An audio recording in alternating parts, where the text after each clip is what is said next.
Bonjour à tous et bienvenue à Catch Club. On se retrouve pour le résultat de Raw du 15 décembre 2025 et hier soir on attendait tous de voir la réaction de la foule pour Gunther, puis on a CM Punk qui a envoyé un message à Bron Breakker et à la fin du show, on a eu une grosse révélation avec l'homme masqué qui a révélé son identité. Donc on va passer au résultat dans un instant, mais pour info, demain je vais vous sortir un nouveau top 10, et c'est le top 10 des superstars qui ont explosé en 2025, et donc dans la vidéo en fait vous aurez plusieurs tops, il y aura le top 10 des superstars WWE hommes et femmes qui ont explosé en 2025, puis il y aura un top 5 hors catch, avec des superstars New Japan, AEW, Stardom, et il y aura également un top 10 du catch FR, catch francophone, car vous aurez des hommes et des femmes de Belgique et de France, donc en gros en fait c'est un top 25 la vidéo qui sort demain. Et en plus, en bonus, il y aura une figurine de Jacob Fatu à gagner dans la vidéo, donc checkez bien vos notifications. Allez, je compte sur vous pour liker la vidéo et vous abonner si vous souhaitez soutenir la chaîne, et c'est parti. Hier soir, le show démarre avec l'entrée du ring général Gunther. Et bien entendu, comme vous pouvez l'imaginer, on a toute la foule, toute la salle qui a hué le ring général pendant son entrée. Mais Gunther n'en avait rien à foutre, il avait un grand sourire, il a profité des huées de la foule, puis il a fait son entrée et il est même monté sur la table des commentateurs pour kiffer tout simplement cet accueil qu'on lui avait réservé hier soir. Puis Gunther monte sur le ring, il prend le micro et il nous dit simplement qu'il a fait ce qu'il avait annoncé, il a fait abandonner John Cena. Et quand John Cena a abandonné, il a tapé, il a tap out comme une petite bitch. Donc le message est simple, le message est clair et c'est tout ce que Gunther avait à nous dire hier soir. Il voulait simplement se vanter et énerver la foule et derrière il s'en va. Il commence à remonter la rampe avec un grand sourire pendant que la foule scande le nom de Cena. Mais d'un coup, Gunther fait demi-tour et il revient. Et là, il monte sur la table des commentateurs et il répète qu'il a fait abandonner John Cena comme une bitch. Et du coup, Gunther nous dit que dorénavant, c'est my time, c'est son moment maintenant. Et il sera pour toujours l'homme qui a fait abandonner John Cena. Et là, on a un mic drop de Gunther, car c'est bon, il a dit ce qu'il avait à dire, il a eu la réaction qu'il voulait, et maintenant il peut tranquillement retourner en coulisses, encore une fois avec le sourire, mais cette fois-ci, la caméra le suit en coulisses, et là il croise plusieurs superstars qui ne sont pas contentes, qui en veulent à Gunther, notamment d'abord Tozawa et Otis, et là vous avez Otis très énervé qui demande à Gunther « Alors, j'imagine que là, tu te sens bien, t'es tout content ?» Et Gunther qui répond « Oui, je me sens super bien ». Toujours avec un grand sourire, puis il avance, et cette fois-ci il tombe sur R-Truth, qui dit que Gunther est une grosse merde, mais là vous avez Adam Pearce qui intervient. Adam Pearce est très énervé, et Adam Pearce demande à Gunther s'il est content, s'il est fier de lui, et bien entendu, Gunther répond qu'il est super fier de lui, donc là ça énerve encore plus le General Manager, qui dit à Gunther de trouver la sortie. Il dit qu'il n'a plus besoin de lui ce soir, et donc il lui demande, et même il lui ordonne de quitter l'arène. Et là, vous avez Gunther qui sort toujours avec un grand sourire. Et là, il tombe sur AJ Styles. Et du coup, Gunther demande à AJ s'il a quelque chose à lui dire. Mais AJ dit non. Il laisse Gunther partir. Et donc là, vous avez Gunther qui monte dans sa voiture. Il s'en va, mais avant de s'en aller, il s'arrête, il baisse sa vitre. Et il fait un petit You Can See Me à AJ Styles. Donc là, c'était très intéressant car je rappelle que Gunther vient d'envoyer Cena et Goldberg à la retraite. Et justement, en 2026, on sait que AJ Styles va prendre sa retraite. Il a annoncé, donc en gros, hier soir, ce qu'on nous a teasé, c'est que ce sera potentiellement Gunther qui pourrait envoyer AJ à la retraite en 2026. Puis on enchaîne avec une rivalité légendaire car hier soir on a eu un tag team match avec les Usos, Jimmy et Jay contre le New Day, Kofi Kingston et Xavier Woods, accompagné par le pauvre Grayson Waller qui comme d'habitude ne sert à rien. Ça m'a fait mal au cœur limite pendant l'entrée du New Day parce que tu voyais que Kofi Kingston et Xavier Woods ils en avaient rien à foutre d'avoir Grayson Waller derrière eux. Le pauvre il sert à rien, il ne va tellement pas en plus avec le New Day, il a aucun rôle si ce n'est que pendant le match bien entendu il est intervenu quelques fois et donc au final l'arbitre a renvoyé Grayson Waller au vestiaire et donc derrière on a eu un bon match d'environ 18 minutes et vers la fin vous avez les Usos qui ont fait une distribution de spear et et ils ont terminé avec le 1D sur Kofi Kingston pour la victoire. Et clairement, c'était un bon match, mais la petite remarque que j'ai, c'est qu'un match entre les Usos et le New Day, ça aurait dû avoir beaucoup plus d'importance, beaucoup plus de signification, et ça aurait dû être beaucoup mieux hypé, mais vu que la division tag team est catastrophique, et qu'en plus le New Day, ça fait des mois que ça tourne en rond et qu'ils ne sont pas très bien bookés, et que les Usos viennent juste de se remettre par équipe, bah le match de hier soir n'avait pas vraiment beaucoup d'importance, et c'est vraiment dommage quand on se dit quand même que c'était les Usos contre le New Day. Ensuite, on a les commentateurs qui nous rappellent que lors du Raw du 5 janvier, on a CM Punk qui va défendre le titre World Heavyweight face à Bron Breakker, et en plus, on a les Kabuki Warriors qui vont défendre les titres Tag Team face à Mami et Io Sky, et justement derrière, on a une petite vignette des Kabuki Warriors qui nous hype le match et qui nous explique encore une fois pourquoi elles ne supportent pas Rhea Ripley et Io Sky. Puis on passe dans le vestiaire de The Vision et on a Logan Paul qui parle avec Bronson Reed et il nous dit qu'il a adoré quand la semaine dernière, Bronson Reed a effectué son tsunami splash sur LA Knight sur une voiture et qu'il a littéralement écrasé LA Knight. Et là vous avez Bron Breakker qui intervient en disant: les mecs, oui on s'est débarrassé de LA Knight, mais par contre CM Punk est dans l'arène ce soir et donc je pense qu'on devrait détruire CM Punk. Et là, vous avez Logan Paul qui intervient en disant: ouais, t'as raison, et d'ailleurs, je pense que l'homme masqué va débarquer également. Mais là, vous avez pas les man qui entend, et donc il demande à Logan Paul: qu'est-ce que tu viens de dire par rapport à l'homme masqué? Et là, vous avez Logan Paul qui change d'attitude d'un coup et qui fait: ah oui, non, mais l'homme masqué, c'est qui déjà? C'est qui Paul, l'homme masqué? Et Paul Heyman répond: je ne sais pas qui c'est, mais si jamais l'homme masqué veut nous aider, alors j'accepte son aide avec plaisir, car à l'heure actuelle, on a Rey Mysterio qui veut s'occuper de toi, on a également tous les amis de LA Knight qui vont vouloir le venger, et on a CM Punk qui cherche Bron Breakker, donc si l'homme masqué veut nous aider, eh bien moi j'accepte son aide. Donc là en gros, encore une fois, vous avez Paul Heyman qui prétend qu'il ne sait pas qui est l'homme masqué, et derrière vous avez Bron Breakker qui demande à Paul Heyman s'il peut lui parler, et Bron Breakker dit qu'il veut détruire CM Punk directement ce soir. Mais là, vous avez Paul Heyman qui tente de calmer Bron Breakker en lui expliquant que s'il détruit CM Punk ce soir, alors peut-être que CM Punk ne pourra pas défendre son titre le 5 janvier prochain. Donc Paul Heyman demande à Bron Breakker d'attendre. Et après le segment, on a également les commentateurs qui nous ont précisé que suite à l'attaque de The Vision de la semaine dernière, eh bien LA Knight est blessé et il sera absent indéfiniment, donc bien entendu, ça fait partie des storylines. Puis on continue avec Mami et Io Sky qui font leur entrée, elles tapent la main des fans qui sont au premier rang, mais là d'un coup vous avez une fan qui crache à la gueule de Rhea Ripley, donc bien entendu c'était Asuka qui a craché son mist sur Mami, et pendant ce temps vous avez Kairi Sane qui se jette sur Io Sky, et derrière vous avez les Kabuki Warriors qui se sont acharnés violemment sur Mami et Io, elles les ont jetés sur les escaliers en métal, puis ça s'est terminé avec une descente du coude de Kairi Sane sur Mami, mais là au dernier moment vous avez Io Sky qui s'est jetée sur Rhea Ripley afin de la protéger, et du coup c'est elle qui s'est pris la descente du coude, mais elle s'est sacrifiée pour sa meilleure amie. Puis on continue avec Maxxine Dupri qui défendait le titre intercontinental face à Ivy Nile. Et hier soir, c'était l'occasion pour Maxxine de montrer ce qu'elle a appris ces dernières semaines dans le donjon de Natalya. Donc on a une Maxxine qui était beaucoup plus à fond, on va dire, et qui à la fin a réussi à porter son ankle lock. Et là, Ivy Nile a tenté de s'en sortir plusieurs fois, mais à chaque fois, Maxxine a réussi à replacer la prise jusqu'au moment où Ivy Nile n'avait plus le choix, elle a dû abandonner. Donc bonne petite victoire pour Maxxine, ça lui donne un petit peu plus de crédibilité, et comme je vous l'ai dit, on sent clairement qu'elle s'est améliorée ces dernières semaines, mais faut pas s'arrêter, parce qu'honnêtement, le match hier soir face à Ivy Nile était assez moyen, et la foule n'était pas forcément dedans. Derrière, on a une petite vidéo qui nous rappelle les performances des superstars de NXT lors de Saturday Night's Main Event, et justement on passe en coulisses et on a Adam Pearce qui est en train de complimenter Javon Evans en disant que samedi soir, toute la planète avait les yeux rivés sur Saturday Night's Main Event et sur Javon Evans, et Javon Evans a sorti une très belle prestation, et Adam Pearce insiste sur le fait que sa prestation n'est pas passée inaperçue, donc sous-entendu, il aura bientôt des opportunités dans le roster principal, et justement, vous avez El Grande Americano qui débarque avec Rayo et Bravo, il parle en espagnol et lui aussi il réclame des opportunités, et il se moque de Javon Evans, donc au final, Adam Pearce book un match entre Javon Evans et Rayo, donc Pete Dunne la semaine prochaine. Puis Puis on enchaîne avec le retour du champion World Heavyweight CM Punk qui n'était pas présent ces 2 dernières semaines et directement il monte sur le ring et nous explique qu'il n'était pas présent car des gens plus importants que lui avaient interdit de venir et ne lui avaient pas donné le feu vert pour pouvoir remonter sur le ring. Mais maintenant c'est bon, il est de retour et directement il s'adresse à Bron Breakker et il parle du fait que Bron Breakker s'est plaint que CM Punk a failli lui briser la nuque lors du War Games match.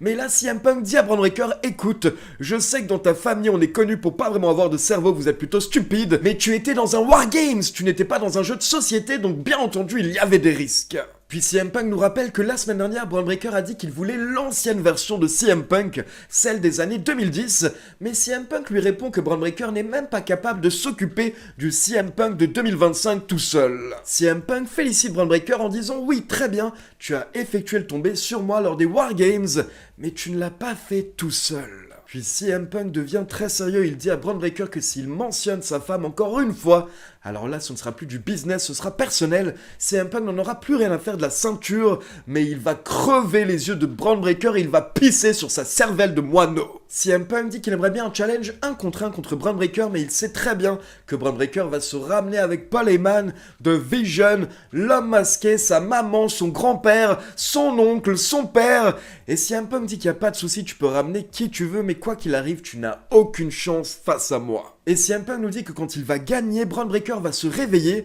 et là il va se rendre compte que Paul Heyman l'a abandonné pour la prochaine grande star de Next Big Thing, et Bronson Reed va se retrouver obligé à faire des TikTok avec un arnaqueur de YouTube. Et bien là, Bron Breakker va se rendre compte qu'il ne lui restera plus que 2 personnes, Dumb and Dumber, c'est-à-dire son père et son oncle, donc Rick Steiner et Scott Steiner. Et à ce moment-là, les 3 Steiner vont se rendre compte que même avec les Steiner Math, GTS égale 1, 2, 3. Donc fin du segment et bonne petite promo de la part de CM Punk qui a montré une bonne rage quand il a dit qu'il ne fallait pas parler de sa femme, mais pourtant derrière, lui-même il s'est permis de se moquer de la famille de Bron Breakker, donc de son père et de son oncle.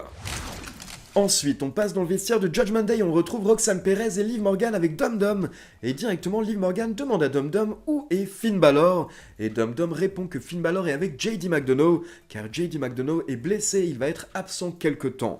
Et pour info, là c'est vrai, ce n'est pas une storyline. Hier, on a JD McDonough qui a posté un message sur ses réseaux sociaux où il était à l'hôpital et il a expliqué que ces derniers mois, il catchait, il performait avec des problèmes physiques, il avait quelques soucis.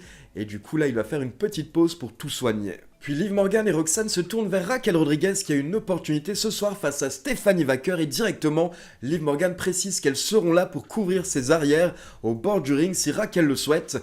Mais là, Raquel dit que non. Bien entendu, elle adore ses amis, elle sait que ses amis sont là pour elle. Mais Raquel veut se débrouiller toute seule ce soir. Et là, si vous regardez bien pendant un instant, Liv Morgan a changé d'émotion et on pouvait voir que la réponse de Raquel ne lui a pas plu. Mais tout de suite derrière, elle a repris son petit sourire. Elle a dit, y a pas de souci, tu sais, moi, je voulais simplement être au premier rang pour ta victoire, pour te soutenir. Mais du coup, vas-y, remporte ton titre. Puis derrière, Roxanne et moi, on va bientôt récupérer les titres par équipe. Et ensuite, on pourra célébrer. Et Roxanne Perez ajoute que c'est un très bon plan, mais d'abord, elle doit se débarrasser de Bayley la semaine prochaine. Et donc à la fin du segment, les 3 catcheuses sont sur la même longueur d'onde, mais comme je l'ai dit, il y a un moment où on a clairement senti que Liv Morgan n'a pas apprécié la réponse de Raquel Rodriguez, donc encore une fois la WWE qui nous tease des tensions. Mais donc on enchaîne avec la championne Stephanie Wacker qui défend son titre face à Raquel Rodriguez, sauf que là, au bout d'environ 8 minutes, on a Nikki Bella qui sort de nulle part et qui attaque la championne et la challengeuse. Elle les jette contre le poteau de coin de ring, contre les barrières et ensuite, elle ramène Stephanie Wacker dans le ring pour lui porter son Rack Attack 2.0. Et petite précision, il faut savoir que Nikki Bella y allait assez fort hier soir pendant son attaque car après le show, on a eu une petite vidéo de Raquel Rodriguez qui avait une énorme bosse sur le front. Puis on passe en coulisses et on a Adam Pearce qui exige à Paul Heyman de lui révéler l'identité de l'homme masqué. Et là, vous avez Paul Heyman qui répond que c'est Seth Rollins. Ou c'est peut-être Becky Lynch. Ou c'est peut-être Nick Aldis. Ou c'est même peut-être Bruno Sammartino. Mais Paul Heyman dit qu'il ne sait pas. Et Paul Heyman ajoute même qu'il s'en fiche à partir du moment où cette personne masquée est The Vision. Puis Paul Heyman s'en va pour aider Logan Paul à se préparer pour son match, mais avant qu'il parte, Adam Pearce dit qu'il veut savoir qui se cache sous le masque ce soir avant la fin de la soirée. Et donc Paul Heyman s'en va, mais là vous avez Mami qui débarque, elle est très énervée vu que comme je l'ai dit un peu plus tôt, elle s'est pris le miss dans la gueule, donc là elle exige un match face à Asuka. Et Adam Pearce dit la semaine prochaine ça te va, et Mami répond parfait. Puis Puis on a CM Punk qui croise Rey Mysterio en coulisses, et CM Punk dit que ce soir il va couvrir les arrières de Rey Mysterio si ça ne le dérange pas, et bien entendu Rey Mysterio accepte ça. Puis on a également Nikki Bella qui a débarqué pour se plaindre du manque de respect qu'elle a subi ces derniers temps. Elle nous dit que des personnes comme Raquel Rodriguez ou Stephanie Wacker devraient nettoyer ses chaussures. Puis dans un autre coin des coulisses, on a Bayley qui félicite Maxine Dupri, et derrière, on a Lyra Valkyria qui vient parler à Bayley. Et Bayley nous dit qu'elle se demande, après sa défaite lors du Saturday Night's Main Event, si au final Asuka n'avait pas raison quand elle l'avait critiqué ces dernières semaines. Mais là, vous avez Lyra Valkyria qui a tenté de remotiver Bayley en l'énervant un petit peu et en disant que si elle réagit comme ça, eh bien à ce moment-là, Asuka avait raison en disant que Bayley était une idiote. Et là, ça a marché en fait, ça a réveillé l'une des autres personnalités de Bayley qui du coup était méga énervée et beaucoup plus motivée pour son match la semaine prochaine face à Roxanne Perez. Et donc là, elle s'en va et Lyra Valkyria est toute fière d'elle car elle a réussi à réveiller Bayley. Et donc juste avant de passer au main event, je voulais également parler d'un segment qui a été posté sur les réseaux sociaux de la WWE hier soir, juste avant Raw, car pour rappel, lors du dernier SmackDown, on avait Nick Aldis qui avait expliqué qu'il va aller chez Drew McIntyre pour parler et négocier avec lui, afin de pouvoir le ramener à SmackDown, car je rappelle qu'actuellement, Drew McIntyre est suspendu. Donc justement, hier soir, on a eu la petite vidéo de ce rendez-vous entre Nick Aldis et McIntyre. Donc on a Nick Aldis qui s'est rendu dans la maison de Drew McIntyre, et il a proposé de lever sa suspension et lui donner un match pour le titre face à Cody Rhodes, mais par contre en échange, il faut que Drew McIntyre s'excuse envers l'arbitre qui l'a attaqué. Et là, on a l'impression pendant un instant que McIntyre va accepter, mais au final, il refuse car il dit que ce deal est injuste. Et du coup, à la place, il propose ses propres conditions à Aldis pour revenir. Il dit que oui, il veut un match face à Cody, mais en plus, il veut que ce soit lui qui puisse choisir la stipulation. Et là, au final, Nick Aldis accepte, mais ce n'est pas terminé. Drew McIntyre a une condition en plus. Il demande à Nick Aldis que jusqu'à son match face à Cody, eh bien Cody n'ait pas le droit de le toucher. Et au final, Nick Aldis accepte également. Mais là, d'un coup, on a Drew McIntyre qui a une alerte sur son portable. Ce sont ses caméras de sécurité. Et il voit que Cody Rhodes est devant chez lui. Et donc, il demande à Nick Aldis si Nick Aldis lui tend un piège. Mais Nick Aldis jure que non. Donc là, ils sortent tous les deux. Et au final, vous avez Cody qui a attaqué McIntyre chez lui. Et c'était un segment qui était super bien filmé, super bien réalisé. J'ai vraiment trouvé que ça ajoutait quelque chose à la storyline. Et donc on passe au main event avec Rey Mysterio contre Logan Paul qui à la base fait uniquement son entrée avec Paul Heyman. Sauf que quelques minutes plus tard, vous avez Braun Breaker et Bronson Reed qui font également leur entrée. Mais là directement, ils se font attaquer par CM Punk avec une chaise. Et donc le champion World Heavyweight se débarrasse des deux membres de The Vision. Mais pendant ce temps, alors que l'arbitre ne voit pas, vous avez Paul Heyman qui sort le poing américain et qui le donne à Logan Paul. Donc Logan Paul se prépare pour frapper Rey Mysterio. Mais là, Rey Mysterio le fait trébucher, il lui porte un 619, et pendant tout ça, vous avez Logan Paul qui perd le point américain, et Rey Mysterio le voit, il s'en rend compte, il voit le point américain par terre, donc là, il se dirige vers l'objet, il veut le prendre, mais d'un coup, vous avez l'homme masqué qui sort de nulle part, et qui porte un méga stomp par Rey Mysterio. Et donc Logan Paul n'a plus qu'à enchaîner avec son frog splash pour la victoire, mais après le match, on a l'homme masqué qui monte sur le ring, il se retrouve face à face avec Logan Paul. Et là, Logan Paul ne sait pas comment réagir, donc pendant un instant, on nous fait croire encore une fois que l'homme mystère ne travaille pas avec The Vision. Et là, d'un coup, on a CM Punk qui arrive à nouveau en courant. Donc Logan Paul quitte le ring et l'homme masqué s'en va à travers la foule. Et donc là, vous avez CM Punk qui fixe l'homme masqué et au final, il se démasque. Et c'était bien Austin Theory, comme je vous l'avais dit ces dernières semaines et comme les médias américains l'avaient expliqué. Et perso, pour ceux qui étaient à mon live lors des Survivor Series, vous vous rappelez que c'était ma première intuition quand j'avais vu un homme masqué dans le ring, vu qu'il y avait énormément de rumeurs ces derniers mois par rapport à Austin Theory. Et bien dorénavant, c'est confirmé. Austin Theory est de retour et a un très bon rôle car il se retrouve directement dans la storyline principale de Raw et j'espère tellement que ça va marcher pour lui. Et donc pendant que CM Punk est un petit peu choqué on va dire par cette révélation, on a Braun Breaker qui est de retour dans le ring et il surprend CM Punk avec un méga spear et le show se termine avec The Vision en train de célébrer dans le ring et Austin Theory qui les regarde depuis la foule. Allez, on passe à la conclusion, on va démarrer avec le ring général. Donc déjà, pour moi, la star du show hier soir, c'était Gunther, tout simplement à cause de la réaction qu'il a reçue. Et pour ceux qui ont vu ma review de Saturday Night's Main Event, comme je vous l'ai expliqué, moi perso, j'étais pour une victoire de John Cena, une fin heureuse lors de Saturday Night's Main Event, mais je comprends le choix de la WWE qui a voulu respecter les traditions. Mais maintenant, le plus important, comme je l'ai expliqué dans ma review, c'est de vraiment profiter un maximum de la situation et de surpusher Gunther comme le méga monstre détestable de la WWE. Faut nous rappeler que c'est lui qui a fait abandonner John Cena jusqu'à ce que les fans n'en peuvent plus et qu'ils aient envie de vomir limite. Faut vraiment qu'on ait une haine totale contre Gunther parce que sinon sa victoire contre John Cena n'aura servi à rien et ce serait trop dommage. Comme par exemple un Baron Corbin qui avait envoyé Kurt Angle à la retraite, sauf qu'au final ça avait absolument rien apporté à Baron Corbin. Donc tout est une question de booking lors des prochaines semaines. Ils ont tous les éléments en main pour pouvoir faire de Gunther le top heel du monde du catch. Et honnêtement, quand tu voyais les réactions de la foule hier soir, ça semble bien parti. Puis forcément, la deuxième personne dont j'aimerais parler, c'est Austin Theory qui est enfin de retour depuis hier soir. Et honnêtement, je fais partie de ceux qui adoraient Theory à la base lors de son premier run solo et qui étaient très déçus par l'association entre Austin Theory et Grayson Waller qui malheureusement n'a aidé aucun des deux catcheurs et le pauvre Grayson Waller est toujours bloqué à l'heure actuelle avec le New Day. Mais au moins, Theory a une opportunité et c'est une très belle opportunité, sauf que du coup à la fin de round, on ne sait toujours pas s'il travaille réellement avec The Vision. Mais je rappelle que d'après les rumeurs des médias américains, il devrait normalement devenir un membre de The Vision parce qu'en fait ce serait Paul Heyman qui aurait choisi Austin Theory pour rejoindre le clan d'après les rumeurs qui étaient sorties ces derniers mois. Donc je croise les doigts pour Austin Theory, j'espère qu'il va avoir un bon booking, mais du coup j'ai vraiment hâte de voir ce qui va se passer avec lui et The Vision lors des prochaines semaines à Raw. Donc voilà, c'est tout pour les résultats de Raw. Maintenant, comme d'habitude, c'est à vous. N'hésitez pas à me laisser vos avis dans les commentaires. Et comme d'habitude, n'oubliez pas de liker la vidéo, de vous abonner à la chaîne et de cliquer sur la petite cloche pour être informé de la sortie des prochaines vidéos. Ciao tout le monde!